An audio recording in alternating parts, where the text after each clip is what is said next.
Live from the Cactus Creek at Ibri, he is the king of prime time, Ghana's undisputed entertainment laureate, and still the youngest old man in Ghana. Put your hands together, show some love for the indefatigable KSM.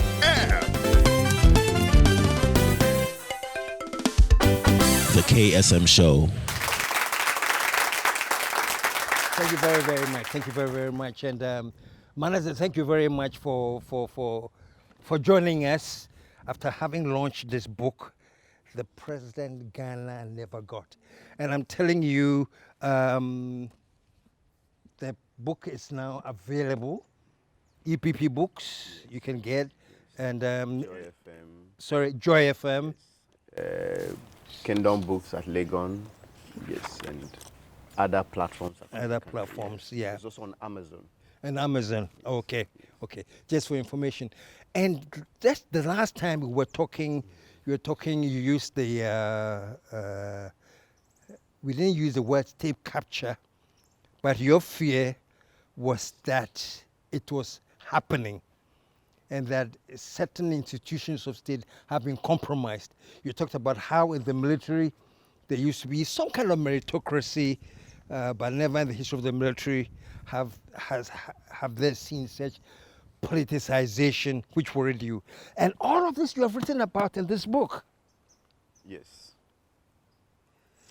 And They are important because those institutions of state were put there not just for fun. And when President Obama came and said Africa needed strong men, needed strong institutions and not strong men, I didn't quite understand him until I lived in the US for close to a year. And in the US, they have their own share of bad politics. Mm-hmm. You watch television and you think that Washington is a bunch of mess. There are politicians I don't think are any different from politicians from across the world. But the institutions of state work. So if, let's say, a toddler is put in the White House as president, America can still function because the institutions work. You come to Ghana and everything revolves around the president. The president has too much power. yeah. The question is, how can he be held a bit accountable to the people if the institutions have been weakened? The president came, or this government came, and said, well, they used an excuse to get the chairman of the Electoral Commission out, that he didn't follow certain procurement law or whatever. And what I've experienced or seen in this government's procurement has been worse than what they used to get Charlotte Osei out. I've spoken about how they got the Auditor General out, and now the trust and the faith people have in the audit service has gone down. And we are getting evidence from international bodies that are downgrading our audit service. Our judiciary is at its lowest ebb. Forget about the party people who say all manner of things. If you want to do case-by-case basis, and I've cited some instances in this book that shows that the judiciary of Ghana appears to be very complicit in the misbehavior of the administration. So if all these institutions cannot stand up for us, Parliament is totally condemned. It's become, for want of a better word, a useless institution. And if you read this book and listen to or read what Joseph Osei, who is the first deputy speaker and the former minority chief whip of the NDC, Mohammed Muntaka Mubarak, what they all say about Parliament, you know that Parliament is out. So if the executive led by the president is problematic, we have the legislature, Parliament, which is supposed to scrutinize the executive, also in bed or co-opted by the executive. Then you have the judiciary not having a mind of its own on very critical issues, giving rulings that sometimes don't conform to the dictates of common sense. That's very loaded, talking about the judiciary making things that do not even conform to the dictates of common sense. That's loaded. Yes, I think one example is this ruling on the birth certificate, that a birth certificate could not be used to prove somebody's nationality. What our laws say, I'm not a lawyer, but I have been educated enough to know that if your parents are Ghanaians, then you qualify to be a Ghanaian as well. If your parents are Ghanaians. And if you look at the identification materials we have, which of them have the parents and their nationality? It is the birth cert. Yeah. So if the Chief Justice, somebody comes, so the Chief Justice, if it's not a Ghanaian, he's from Ivory Coast, how will the Chief Justice prove that he's a Ghanaian? He can bring his birth certificate. Yeah. This is my birth certificate. I was born in Ghana. This is my mother who is a Ghanaian. This is my father who is a Ghanaian. So if you if you read a judgment that says, well, a birth certificate is not a cannot be used to prove nationality, and it goes on to say that the information could not be linked to the holder or the bearer of that document, then why do we have birth certificates in the first place? Yeah. But this was supposedly the ruling at the time. The NDC was pushing for certain documents to be added. The MPP was against it. So whatever way you look at it, that ruling at the time was hailed by the governing party, and they liked it. And there have been a number of issues, and for me sometimes a worry is how they allow certain cases to just lie fallow, and how they pay so much attention to some cases. So the judiciary for me has a problem, and we shouldn't keep quiet for the judiciary to die. If the judiciary dies, then we must as well get cudgels, cutlasses, and guns to protect ourselves, because if I cannot get justice in the court, then I have to get justice in my house or wherever I'm wronged. And when we talk about the judiciary, it shouldn't be left only to the politicians to say, okay, they are good, they are bad, depending on how they get rulings from the courts. But we have a serious problem that we must deal with. And in terms of the Constitution, Yes. this book, how does it handle that angle? Because the Constitution empowers this kind of ability to state capture, if you will. Yes. It gives power for that. It allows the convenience of an easy state capture, especially in Ghana, where when you elect the president, most likely majority of the Manasses are from the same party. So the winner takes all. Oh, yes. What does your book address in terms of that and moving forward? There is a part on Parliament that if you read, you would get very, very revealing quotes from MPs. You have Muntaka Mubarak, who is a leader, who has been a leader for over a decade in Parliament, saying that 70% of Ghana's problems should be blamed on Parliament. He doesn't, and he says the arrangement doesn't make Parliament an accountability institution. That the Constitution says 51% or more than half of the president's appointees as ministers of state should come from Parliament. And he says that everybody who gets to Parliament has the intention of being appointed to become a minister of state. So what do? Your government is in power. Do you keep attacking the president in Parliament? Yeah. Do you keep opposing bad deals from the government and exposing them? They will not give you a ministerial position. So when you come, yours is to worship the good, the bad, and the ugly in your government. And because of the winner takes all, those on the other side to know that the only way to also get onto the table of men or the dining table is when your party is in power. So whatever you do to undermine this, the governing party or the government. And they say that sometimes things they would have supported in their own government, they oppose it because they're in opposition. True. So Hayes says that, Muntaka says that, if we had a system that says, or a constitution that says, parliamentarians should not be ministers. You are coming to parliament, you have no ambition of becoming a minister. You can do your oversight jobs without being afraid of losing out of maybe the sharing of the booty of political power. But as we have it, Parliament is condemned. And beyond that, some engage in very nasty things, including visa racketeering, just to make money to go back to Parliament. So the Constitution is problematic, but I don't agree that our problem is entirely the Constitution. If we get a Constitution written from heaven, and we have people who are not prepared to abide by the Constitution, people who are prepared to circumvent the Constitution as leaders, they will still have their way. So the Constitution is a factor. But with this current Constitution, Akufo-Addo, who has been a lawyer, constitutional lawyer, and all of that, he could still have done better than he has.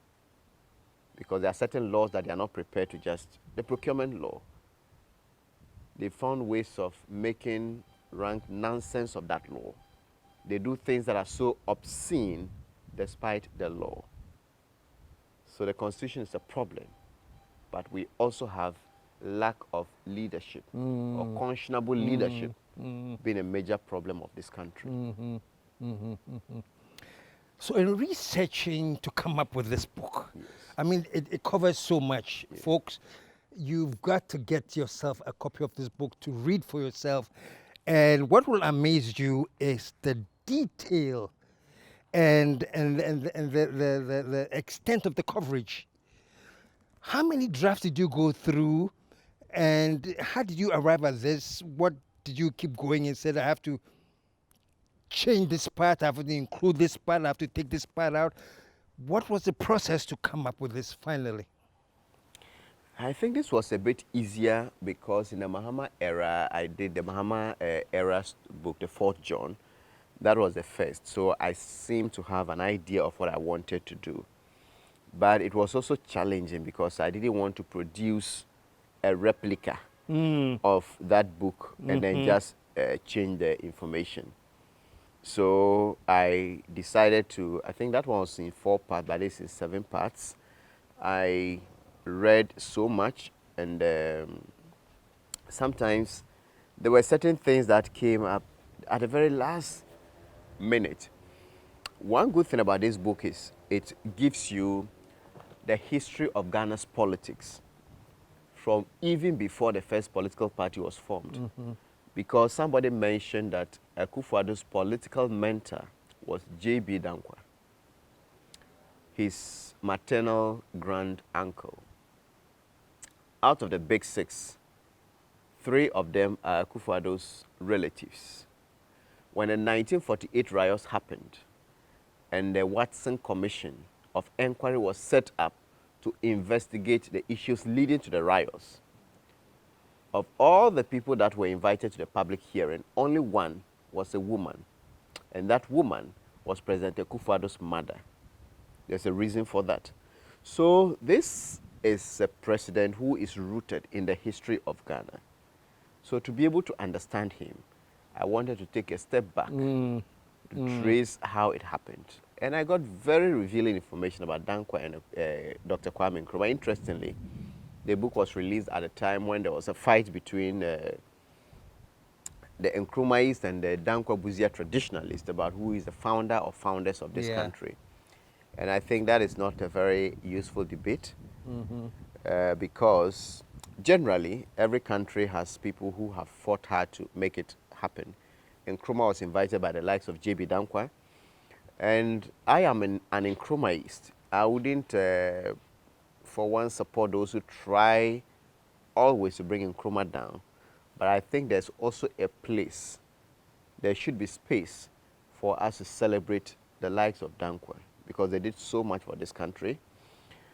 Instead of saying who founded Ghana, I believe we should be fighting for who is the GOAT, the greatest of all time. If you're talking about the founding of Ghana, maybe if others were born in Nkrumah's age, they may have also done what Nkrumah did. But if you look at Nkrumah's years till now, there hasn't been anyone who comes close to Nkrumah. So I believe we should celebrate Nkrumah as the greatest of all time, not just somebody who founded Ghana. That may be symbolic, but if you want reality, we should look at who he is, even today. Great. So continuing, what strikes me most when I go through this book is your utter disappointment, the expectation that you had with Nanado coming in was quite tremendous for you. You had lots of an expectation. You actually thought this was the moment in Ghana's history where things were going to tip and tip for the better. That was the kind of expectation you were having. Yes. And what do you think happened? Do you think it was a matter of we didn't know who Nanado was, or we did know, but somewhere along the line he dropped the ball? People do change. What is your analysis based on your book and what you have found out and all your research? What happened? You said that we got him, but we didn't get him. How come? I still cannot put a finger to what really happened, but I tend to think, believing what I'm saying, that there was an agenda that was not a national agenda. There was an agenda to correct what they term as a historical injustice, because they felt it should have been Dankwa and not Nkrumah leading Ghana to independence. Some people in his camp, his family, think that Ghana owed, or they think that Ghana owes them that historical reparation, and that at a point one of them should lead. And I would have thought that if you become president, having gone through all of this, give us reason to miss Dankwa. And Akufo-Addo presidency shouldn't be fighting about who Dankwa is or what he should have done, his place in history. There is a saying that no matter how tall your grandfather was, you must do your own growing up. So an Akufo-Addo presidency should have said, look, giving us, okay, perhaps if Dankwa had led Ghana to independence, this is what we would have got. I didn't see any of that. So I don't think that much may have changed. I think someone had an agenda. And in order to get to the top, he needed to give us reason to believe in him, to give the opportunity to execute that agenda. And perhaps what is happening is maybe what they planned. I didn't expect everything to go right. I didn't expect him to get everything right. If you put me there today as president, I would get certain things wrong. But there's a certain threshold I didn't expect an Akufo-Addo presidency to exceed. And that's what we have seen. And I just don't know how we will recover from this mess we found ourselves in. It's not just about the corruption. It's not just about the mismanagement of the economy. It is about the systemic and systematic destruction of the foundations of our democracy. What is your opinion on what I think it's a very needless obsession to recreate J.B. Dankwa? Maybe needless obsession is too harsh, but I see a certain level of aggression to make J.B. Dankwa more prominent. I'm not saying he's not a prominent man. He is. He has done a lot, you know. But do you, in your analysis and in everything, see that there has been maybe I'm right or wrong, but this obsession of recreating the history of the mentor that you're talking about here. You're right. You are not wrong. That obsession is there, and it is needless. If they had their way, the University of Ghana would have been named after J.B. Dankwa. There is this repetition of who founded Ghana, and Nkrumah's birthday being celebrated even by the African Union. They're trying to undermine it here. But I have read and researched for this book, and you will see in there that even in those days, J.B. Dankwa was struggling to win his seat as an MP, not just the Prime Minister or President. In Achimea-Buakwa State, that seat, he even lost it, I think, in '54 to a candidate who stood on the ticket of the CPP. Yeah.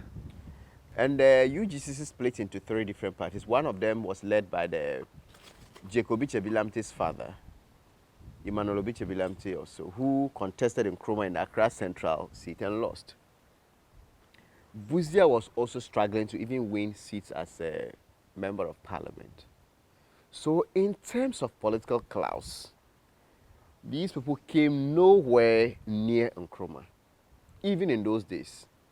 If you look at the election results and the things that happened, take it or leave it, I say that there is a place to celebrate them. J.B. Dankwa did a lot of mobilization even before the formation of the UGCC. So the Watson Commission said he might be described as the doyen of Gold Coast politicians, the most respected politician at the time, before the emergence of Nkrumah. So he has a place in history. They came together, mobilized, and said, look, Akwaje said that there's the man I met while studying abroad. His name is Kwame Nkrumah. Let's bring him in. Because he identified Nkrumah's strength. They brought Nkrumah in. He took the fight to a whole new level. He came with his own agenda. If you read this book, he came with his own agenda, the circle. That the Commission of Inquiry in 1948 said, look, we cannot speculate. But from what we have seen and interrogated Nkrumah, we know that given the opportunity, that circle he calls a dream will be put into action. So people have their special gifts. He is a good constitutional lawyer. The lawyers celebrate him for that. You cannot celebrate Nkrumah for constitutional law. So there is a place. I don't agree with those who think, well, all that they speak about J.B. Dankwa and his people, they are traitors. No. They may have done, made their own mistakes or all of that, but they contributed to how we got independence. At least bringing the Messiah alone. If they hadn't come, we don't know when Nkrumah would have come back or where he would have started from and all of that. So their place in history should not be lost. Yeah. But this obsession to recreate history, and by so doing, let's dim Nkrumah's light for J.B. Dankwa's light to shine, for me, is senseless. And how much of that is a reflection of the current problems as you project in your book? Not much has changed. Interestingly, when you even read about the pre-independence report of that commission, and this is a commission set up by our colonial masters, and the issues they talk about are issues we still deal with today. The winner takes all syndrome, the pull him down syndrome, the if I don't get it, let's all scuttle it syndrome, still very much affects our politics today. And Watson Commission's report at the time, the issues they discussed, if you read that report and you look at what is happening, you realize that we haven't really gone far. So to be able to change, we may need to do things differently. Yeah. Otherwise, we can't get the results we expect as a people. Let's begin to wrap this thing up. And folks, get yourself a copy of this book. Today, read it. And I'm quite happy to know that the expectation, the demand has way overridden what you were expecting. And I even think the demand will even be greater.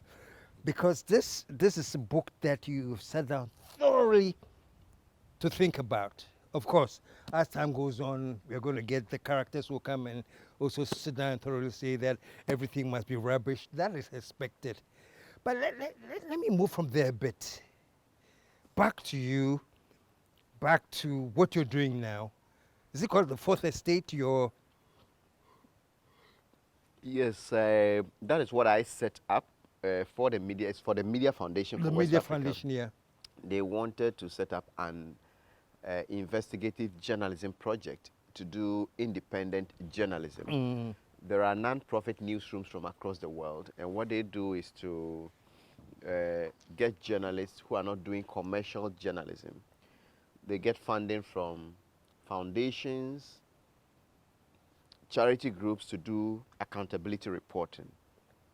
So in 2021, I think February, the Media Foundation for West Africa got me to start something like that, and it was, we got a few journalists, none of them had done investigation before, I had to train them, and they started work. And I can say that any objective follower of our media landscape would realize that since then, the Fourth Estate has championed some of the very top-notch investigative reports, impactful stories in this country. And I am very proud of that work. And when I had to leave for school, I resigned. And they are still doing great work. What's in the future? More investigative journalism, or you're elevating it to other levels? What are we to expect from you? The future would be to help train more investigative journalists. The work is so difficult that you cannot do it alone. I've spoken about the mental health aspect of it. I believe what is good for this country, or what has sustained this country, is that at every point in our history, there are some individuals who are crazy enough to think that they can change Ghana. I like that. So I don't want us to run out of those crazy people. Okay. So after the They are Manasseh, crazy. You admit yes. that they are crazy. Oh yes. But they are useful. Useful. So after the Manasseh and Nas generation, there should still be some crazy young people who come and think that, look, Yeah. we can use journalism to change this country.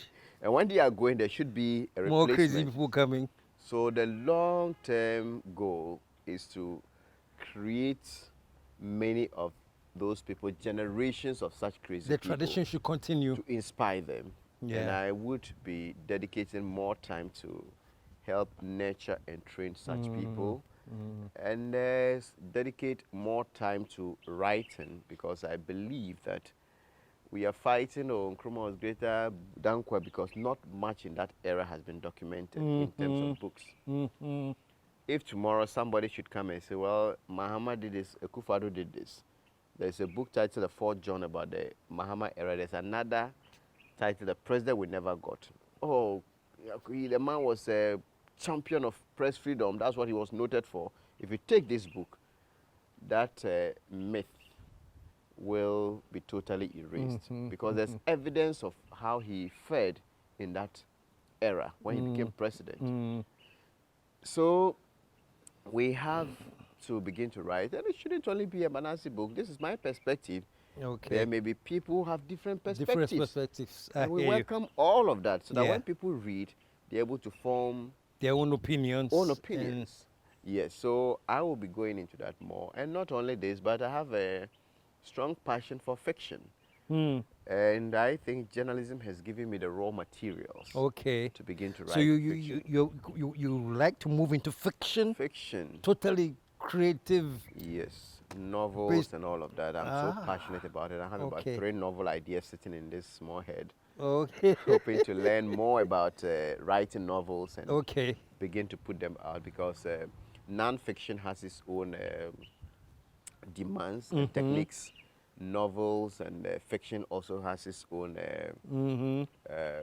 techniques, and you may write and then people say, oh, this is good, but someone reading with a technical eye may see many deficiencies. Is the reason schooling is important, and I think it is important that I Wow. learn more about it and then Wow. delve deep into it. Fantastic, and I wish you the best. And I think that when you venture into that creative bit too, you're going to create some more stuff. But my final question will be this: do you think you've gone past the threshold of where you had to go through therapy, where everywhere you turned there were warnings and blah blah blah? Are those things still real, or have you gotten to the point where now you think people do understand you and you're okay now? Are you concerned about your wife, kids, everything, or you think that you have now passed that threshold, so there's some stability? Not at all. Not at We all. are so deep in the waters, and each day we encounter different things. As we speak, people are being prosecuted for the stories I've done. As we speak, contracts are suffering. When I was writing this book, or when I started putting the idea out, people started asking, are you not scared for your life? And I think that is also one of the downsides of this government. Writing a book about administration, even if they are not happy, shouldn't get to the point where people begin to ask you whether you are not scared for your life. So You get that a of lot. these, yes, all of these are realities that we encounter on a daily basis, but I think that we shouldn't give up. We should inspire many to come on board. If we had about 20 top investigative journalists in this country, they know that, okay, if you silence Manasseh, maybe Ben or John or Akia or Akwesua or Kwesi would also be doing similar things. It will be very difficult. But they know that only a handful of journalists are prepared to do the critical reporting and hold their feet to fire. So if we attack them and then we silence them, we can have our day and have our way. So I would want to see more fighters in the arena, because those we are fighting or battling against keep multiplying. Show some love, man. Show some love. Show some love. Oh my goodness, Manasseh, let me commend you for this act of bravery, you know. And I think you have mentioned it. It's very new in our parts to have people who be bold enough to write about president who is sitting or prime minister who is sitting and say boldly what they think. You know, it's not common. You know, normally, even if there's going to be writing when they are come and gone, then you have the freedom to write what you want. But you have set yourself on a path where you want to stick to what you believe is the truth. And we have said it here. You've been a villain under one administration and a hero under one. And you have lived to see you yourself, the same person, being now a hero under an administration that used to think you were a villain, and a villain under an administration that used to think you were a hero. So this question about, it's not whether you like me or whether you believe me or whatever. I just want you to respect me. This is what I'll say, folks. You know, for me, when it comes to Manasseh, this guy sitting right here, one thing you can do is you can hate him all you want. Hate him. You can love him all you want. You can love him. But the one thing you can't do is to ignore him. Let them, you know. So that's how I want to end. Manasseh, congratulations. And I spoke with you years ago. You're back. We're talking again. I'm sure you'll be back again, you know. And we keep talking. We keep trying to build this nation. And for me, anybody that's committed to nation building and not building a party is my man. So, God bless for that. Thank you very much. Folks, this book is out. This book is out and you can get them. Please tell them where they can get it again before we wrap up. Legon Bookshop, as Kingdom Bookshop, EPP Bookshops at Legon, and Joy FM. We also have outlets across the country, and I often mention them on Facebook, Twitter, and other social media pages. So once they follow me, they will know where to get it. And those outside the country can also get copies online from Amazon. To be delivered to them anywhere in the world. Okay. And that is fantastic. The president Ghana never got. Manasseh, one more time. 1, 2.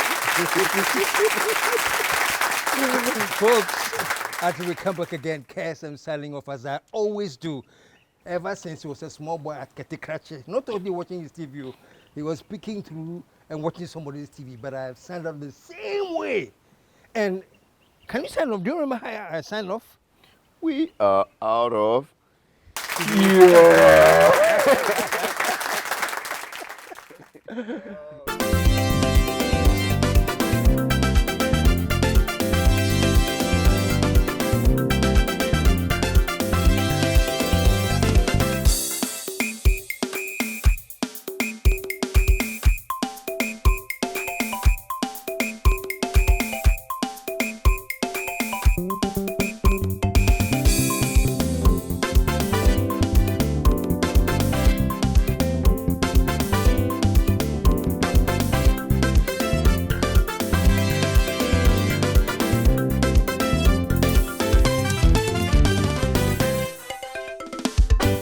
The KSM Show.